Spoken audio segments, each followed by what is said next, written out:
One, two, three. So the story behind Alone in Lockdown is kind of basically that. You're in lockdown, you're alone, and you need to keep yourself busy. And I've heard the story a lot as people will kind of have lockdown projects. They want to do things, they want to get in shape, they want to build little projects and side projects during lockdown. And a lot of times, you know, the first week you're all focused, you're ready to go. The second week you've moved on to something else because now that's caught your eye.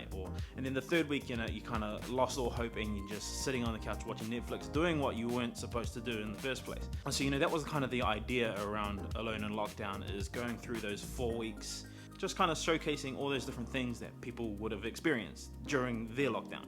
And as a hook, I just kind of wanted to throw in a little bit of a love interest storyline type of thing, where at the start he is really looking forward to meeting this girl. Boom, lockdown happens. He's waiting 4 weeks. He wants to meet up with the girl again now that lockdown's all finished and you can kind of get back to some normality.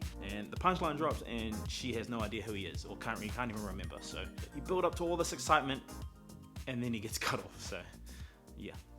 The thing that I wanted to be able to incorporate and make my short film so unique was the music. Now, all of the music that you hear in Alone in Lockdown, that was all composed by me. So I sat at the desk behind me, pulled out the keyboard and just started kind of playing what I felt each scene needed.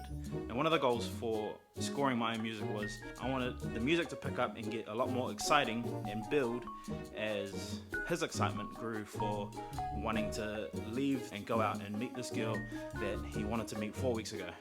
So you can hear throughout that the music builds and builds and builds and builds until the very end, where it drops and we see his reaction and he's just gutted.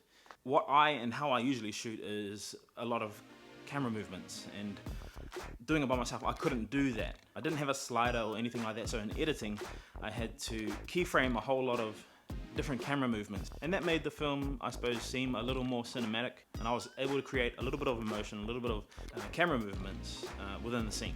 And to me, personally, I think that makes it a little bit more interesting. I give a massive shout out to my wife, who held it down, looking after our 1-month-old, and just let me kind of be creative in this space in a short time and juggle around the kind of routine that we were trying to keep.